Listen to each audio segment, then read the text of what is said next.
Este tema ha repetido justamente en un programa que hicimos un día viernes con animador, con invitado especial. Es favorito de muchos, por supuesto. Se trata de Mediterráneo de Joan Manuel Serrat y es uno de los favoritos que pidió lo pusiéramos para saludarlo Javier Vidal Pradas, actor, dramaturgo, director teatral, periodista, profesor universitario, mi profesor, así lo recuerdo. ¿Cómo estás, Javier? Buenas tardes y bienvenido. Buenas tardes, Gladys. Muy agradecido por la invitación.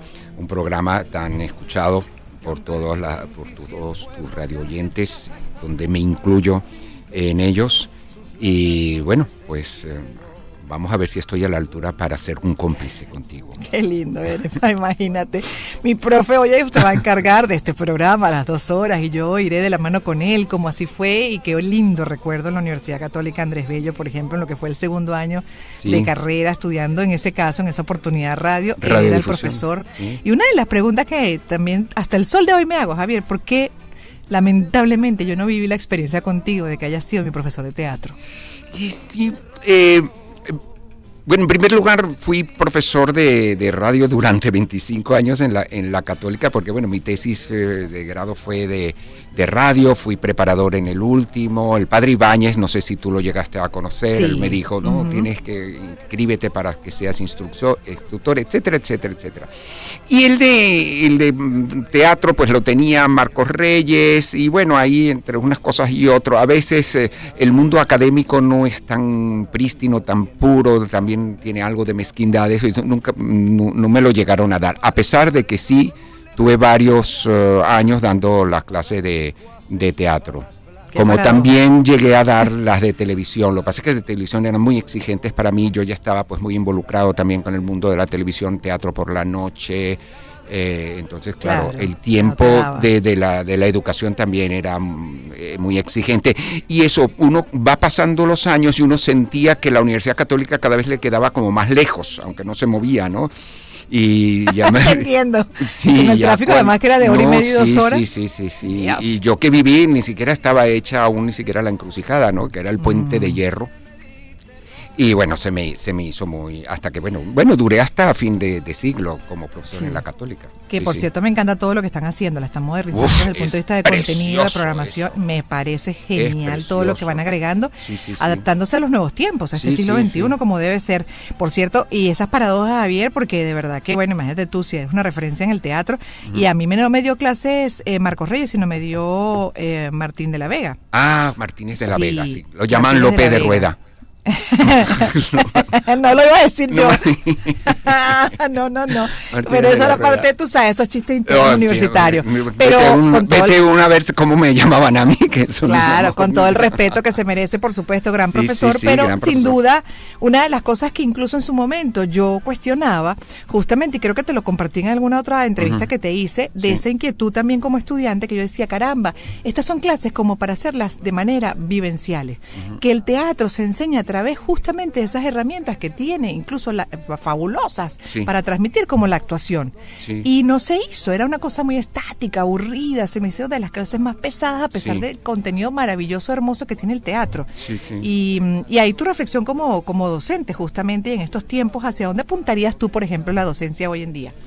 Bueno, si observamos, si vamos tú y yo ahora a ver el currículum de la línea curricular de la Católica Comunicación Social, verás que no hay materias que ni tú ni yo hemos transitado en ellas, ¿no? Que uno diría, bueno, ahora voy a volver otra vez a estudiar comunicación social. Yo creo que la Escuela de Comunicación Social de la Católica realmente ha estado al giorno. Hay una gran cantidad de materias y de electivas que son muy importantes para estudiar comunicación social. Ya han hecho un buen paso de eliminar los 5 años, que sean 4, por mí lo haría en 3 años, y después que el comunicador tenga pues sus 2 años de especialización, ¿no? Es que yo quiero petróleos y economía, bueno, date con petróleo y economía, ¿no? Y que la comunicación social, incluso hay países europeos que la comunicación social se estudia en eso, en unos 3 años. Y como dices tú, la materia incluso de comunicación, de teatro, es básica, es muy importante, sería una de las bases, porque ahí aprendes en primer lugar a romper con con la timidez, es decir, a enfrentarte a tu otro cuando tienes que buscar tú una entrevista, cuando tienes tú que realizar una oratoria, en fin, es decir, para incluso ser otro, que no seas tú mismo, ¿no? Es decir, crearte tu otro periodista a la hora de buscar una entrevista a un entrevistado hostil, de repente, ¿no? Es decir, que tú tienes que ver. Yo creo que la Católica, en especial, que es la que me ha acercado, no me ha acercado a otras universidades, está al giorno, es decir, ha tenido un buen ayornamiento, que dicen Eso ahora. me encanta, Javier, eso me encanta. Y así, bueno, uno espera de todas las universidades del país, fundamental la educación y que se ponga además al día con relación a lo que además son los intereses y la dinámica, incluso en lo económico. Sí. No es lo mismo la percepción que tuvimos nosotros, que hoy somos, somos la generación X, en su momento ese adulto joven, y ahora esta generación centennial, que es un nativo digital. Pero en fin. Nosotros, bueno, yo en particular soy aún muy Gutenberg, ¿no? Es decir, es terrible, es decir, aún estoy en la galaxia de Gutenberg, y entonces, claro, cuando me tengo que iniciar, mis hijos son los que me van ahí ayudando. Mira, ¿cómo hago yo para apretar este botón, subirlo, bajarlo, no sé qué? Todo esto, ¿no? Sí, pero todavía qué bonito que somos bisagra. Sí. Qué bonito vivir la experiencia entre este mundo tradicional y este mundo ahora digital. A mí me parece fascinante. No, fascinante. Porque tenemos, así es, el conocimiento de ese mundo anterior y las bases que siguen estando también presentes. Yo comencé a escribir en bachillerato con una Underwood que me había regalado mi tío Sol, es decir, de la Underwood a esta cosa ahora del pulgar, de escribir artículos con el pulgar, es que tiene eso, además su contraparte, tiene sus consecuencias, porque además mucho. En ese exceso en el uso de, por ejemplo, el teléfono, yo terminé el año pasado y conocí lo que llaman el dedo en gatillo. ¿Tú sabías que existe? No sabía. Cuéntame, ¿a qué te da artritis en el dedo? Es una cosa horrible, que te levantas y entonces no puedes el dedo levantarlo inmediatamente, te duele, hasta que finalmente se incorpora, ya se comienza a mover durante el día, pero esa rigidez pasa particularmente en un dedo, puede ser en alguno de los que más use de la mano. Sí. A mí me varió. Empezó con uno, se fue, y como cambié la manera de utilizar el teléfono, empezó en el otro, pero el cuento corto es que ahí lo que había era un exceso. Sí. Y en la postura, mala postura, como lo estaba utilizando. El trabajo del cuello tiene que Sí, pero bueno, hemos estado hablando un poquito de todo, y lo cierto también es que tú te has dedicado mucho más al teatro, pero cuando uno te presenta, habla del dramaturgo, actor, director teatral, profesor universitario en diferentes áreas, por ejemplo, como la radiodifusión, en el caso de teatro, y también como periodista. Pero ¿qué tanto como periodista tú llegaste a ejercer, Javier? Sí, nada más graduarme, aunque ya estaba haciendo teatro, entré en las páginas culturales de Sofía Inver, es decir, las páginas culturales del Universal. Éramos Sofía y yo, los únicos, y trabajábamos en las oficinas de el Museo de Arte Contemporáneo, donde ella pues despachaba todos sus trabajos. Yo fui su primer redactor, su primer reportero. Estamos hablando de 1975 cuando me gradué, 76 hasta el 77, que fue cuando entré como director de cultura de la Universidad Simón Bolívar en el núcleo del litoral, y ahí también ya no podía yo seguir. De todas maneras, siempre se quedó abierta mi columna de diario en Gerundio, donde escribía todos los domingos sobre las cosas que yo puedo manejar, que es la cultura, el teatro. Pero esa fue una buena experiencia. Claro, yo nada más manejé la fuente de cultura, eso hay que advertirlo, ¿no? Y Sofía Inver pues fue una gran maestra, realmente fue una maestra. Ella me llamaba a las 5 de la mañana, me dijo: Javierito, mira lo que nos sacó el Nacional, nos dieron un tubazo. Y yo, claro, yo digo, ¿qué es eso de tubazo? Es decir, yo son las 5 de la mañana, Sofía, aún estoy en la cama. Y era sumamente exigente por una parte, pero una Idishmame por otra, es decir, una gran protectora de mi carrera, de mis inicios, es decir, realmente admirable. Con un rigor increíble, admirable. Y después, claro, la radiodifusión pues nunca la he terminado de dejar, ¿no? Siempre he estado pues teniendo un programa semanal, etcétera, y siempre he estado pues cercano a la fuente de cultura. Sí. Siempre, exacto, pero girando en torno a la cultura, que es fundamental, pero muchas veces, hasta no se sabe vender bien. ¿Cómo lo ves tú? Creo que también eso ha cambiado mucho. Cada día los diferentes mundos que hacen justamente ese concepto de cultura se van adaptando a estos tiempos, y hasta la presentación en el teatro en algunos casos ha utilizado recursos interesantísimos, como por ejemplo Juan Planchar, las aventuras de Juan Planchar. No sé si tuviste oportunidad de verlo, pero a mí me impresionó mucho. Es extraordinario. Háblame tú, porque yo desde el momento que me senté ahí como espectadora hasta el final, casi que no parpadeé. Sí. Lograron mantenerme y era un ritmo de película, era un ritmo cinematográfico, pero en teatro, sí, con actores que hicieron 5 papeles, 4 papeles, que entraban y salían, no te dabas ni cuenta, ya cambiados hasta de vestuario, sí, con otra manera, o sea, otro carácter, una cosa, otra interpretación, y de verdad admirable, y me llamó mucho la atención el formato. Sí. La pieza de Jakubowicz, que es una novela, es decir, él hay que pensar que él es cinematográfico. Cuando uno lee la novela, uno dice, oye, esto va para cine. Sin embargo, Moisés Kaufman, tuve también el honor, el orgullo de que él me dirigiera en Actos Indecentes cuando hice las 3 juicios a Oscar Wilde, ¿no? Él ya de por sí ahí en ese montaje tenía ese trabajo, que no quiero ser tan especialista, brechtiano, es decir, del distanciamiento, ¿no? De romper esa cuarta pared con el público, de enfrentarse al público, ¿no?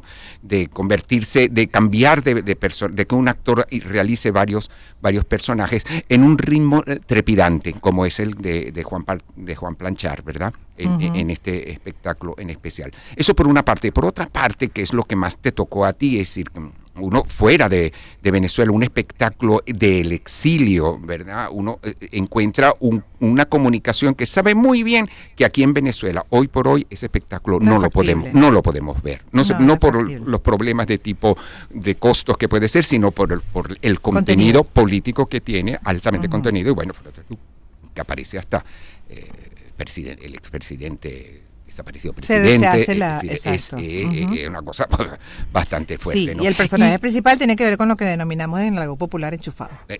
Bueno, exacto, sí, todo lo que significó el hacerse millonario rápidamente gracias a un gobierno socialista, ¿no? De todas estas cuestiones que todo el mundo lo sabe. Todo el mundo lo conoce, pero no se puede decir en Venezuela. Yo creo que también ese punto es importante. Y sobre lo primero que me preguntaste sobre la cultura, ¿no? Sobre lo que la cultura ha resultado en Venezuela ser la guinda de la torta, ¿no? El adorno. Eso tiene que, los políticos tienen que comenzar a dejar de pensarlo, ¿no? Porque pareciera que incluso los políticos que no pertenecen a la línea del régimen no lo tienen del todo claro. Sin embargo, fíjate tú que ya que estamos aquí en el municipio de Chacao, ¿cómo ha sido esta meninamanía que se ha producido en esta semana, ¿no? Y yo diría que si que hacen una encuesta, seguro que los números de Gustavo Duque van a subir 10 puntos o 20 puntos.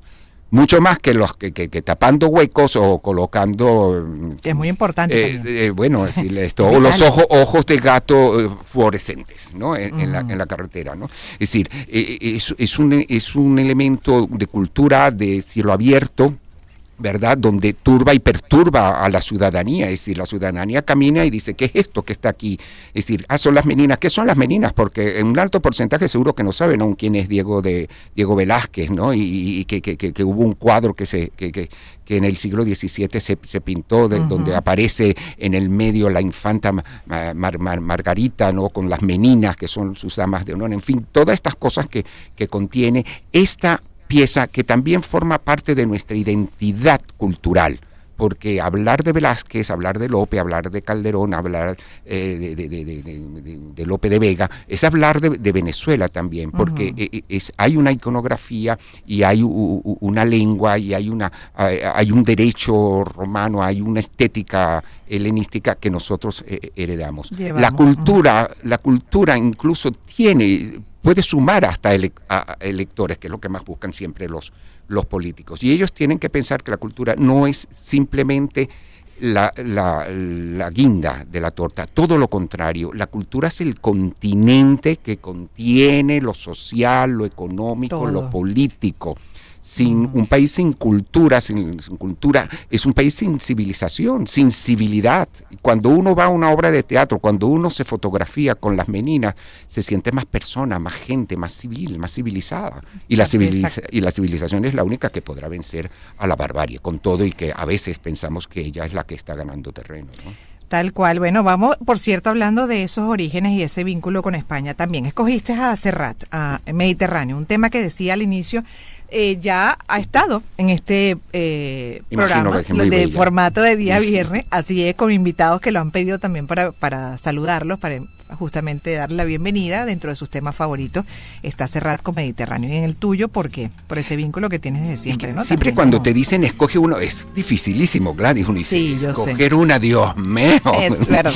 Entonces, yo digo, bueno, empezando porque Serrat desde saliendo en la adolescencia, yo comencé a escuchar Serrat, incluso lo comencé a escuchar en lengua catalana, ¿no? Y porque yo nací en el Mediterráneo como él, yo no viví en el Mediterráneo, pero nací, y me parece muy bello eso de que la canción sea yo nací en el Mediterráneo y algo tengo con todo, y que mi vida ha sido completamente en el Caribe, ¿no? Porque yo nací en el Mediterráneo, pero viví en el Caribe y estoy viviendo en el Caribe y me moriré en el Caribe. Oh, wow. Bueno, mi amor, pero espero que ese bueno, inevitable de la vida de todos, porque somos finitos, llegue muy tarde. Ah, bueno. Llegue muy tarde. Ya falta menos de lo que he recorrido. Pues no está tampoco en cuenta regresiva. Vamos a ver las cosas desde otra perspectiva, y todavía, bueno, con la salud y además ese talento que uno espera nos puedas regalar de una u otra manera con tantas cosas que haces, pues por muchísimos años más. Vamos a cerrar esta primera parte con Luen Manso. Ah, sí, ¿verdad? Es, exacto, psicólogo, se ha especializado en onomástica, el significado de los nombres, y esto nos dice de, Francisco Javier Ernesto Jorge. Sí, porque yo dije, bueno, escojan, porque la productora me dijo, son 2. Yo digo, bueno, yo tengo 4. Así que, bueno, escojan ahí. Complicado para Luen, esto ¿no? Dice, porque él además porque lo que es el... Es que fue muy gracioso. Yo fui bautizado en Barcelona, y franquista, y entonces, claro, querían que fuera Javier, porque yo nací en el día de San Jordi, San Jorge, el patrón de Cataluña, sí. Y mi madre dijo, hay todos los sobrinos, habían Jorge por todas partes, Jordi, ¿no? Entonces, bueno, le pusieron Javier, pero Ernesto, porque era el abuelo, y bueno, ya que había nacido en el día de San Jorge, bueno, pero de cuarto nombre. Y cuando llegamos a la pila bautismal, el cura dijo, pero es que Javier no es nombre, es Francisco Javier. Y parece que ahí, según me cuentan, mi padrino estuvo una pelea con el cura de que no, pero Javier, Francisco, y al final quedé Francisco Javier, Ernesto por mi abuelo y Jorge porque nací el día del patrón de Cataluña. Pero terminaste llamándote Javier, eso es Javier, sí, cuatro, sí. Porque escogieron ese en definitivo. Javier, todo el mundo me conoce Javier, nadie me llama por los demás nombres. No. A veces me confunden con Rafael, cuando me dicen, porque me confunden con Rafael Vidal. Esa es otra anécdota aparte. Yo me encontré a Rafael Vidal en Gloria esté, mientras estaba vivo en los pasillos, y yo dije, caramba, ¿qué me echaste? ¿Qué broma me echaste, Rafael? Porque ahora me llaman aquí, voy a un restaurante, pase por aquí, Rafael. Y yo digo, no, Javier. Y dice, no, la misma me está pasando a mí, cuando entro en los sitios me llaman Javier, así que bueno. Eso me pasa con Gladys Ibarra. Gladys y Gladys. A ella, claro. Gladys, a mí, sí. Hay otros que, bueno, se confunden un poco más y dicen Gloria, pero en fin, es parte de esa dinámica que tenemos que vivir social. Esto dice de tus 4 nombres, Luen. Hola Gladys, el nombre del coanimador del programa de hoy es un caso especial, ya que se trata de una persona con 4 nombres. El primero de ellos es Francisco, que proviene del antiguo alemán Frank, que significa libre. De ahí el nombre de Francia, por cierto, la tierra de la libertad. Su segundo nombre, Javier, proviene de la expresión vasca Exeberri o Echeverri, que significa textualmente con casa nueva. Y en el lenguaje simbólico, la casa representa al cuerpo, ya que es el habitáculo del alma. Y tener la casa nueva implica juventud, es decir, mantener un constante espíritu joven. También representa tener avidez por las cosas nuevas, por lo novedoso. Su tercer nombre también es de origen alemán, Ernesto. Proviene de la palabra Ernust, que significa textualmente combate. Y su cuarto nombre es Jorge, que proviene del griego Georgos. Geo significa tierra y ergos significa trabajar, por lo que Jorge es labrador, es decir, quien trabaja la tierra, lo que representa fertilidad, y la fertilidad implica potencial, es decir, tener la capacidad de producir siempre y cuando se haga el esfuerzo para ello. En consecuencia, la combinación de Francisco Javier Ernesto Jorge implica que estamos en presencia de una persona que ha de cultivar un espíritu libre, joven, combativo y fértil. Pueden comunicarse conmigo a través de @luben.manso, Luben con B alta o B labial y Manso con Z. Gracias y hasta la próxima. ¿Coincides con esa definición de tus 4 nombres? Está bien, está muy bien. Y bueno, como Javier es el que más se nombra, pues es el que más cercano, pues lo tengo. Yo sabía que era así, de origen euskera, ¿no? Bueno, yo Casanueva, Javier. Bueno, esa es la región, porque Francisco es Francisco de Javier, ¿no? Es la región de Navarra, ¿no? Como Ignacio de Loyola, también Loyola es otra región, ¿no? Que fueron los 2 primeros jesuitas, los creadores de la Compañía de Jesús. Sí, vamos a escuchar música. Vamos. Y luego ya tú te encargas de este programa y yo te voy acompañando. Es un gustazo para mí tenerte y hasta las 3 de la tarde, primera hora nacional, que ya está por terminar, por cierto, y en la segunda hora estaremos para Caracas, pero igual pueden escuchar por la ventana digital, hablando de este mundo digital, por YouTube nos consiguen, por ahí transmitimos, por el canal de Mundo UR. Música. Pues bueno, vamos a escuchar a Jeremías. Canta.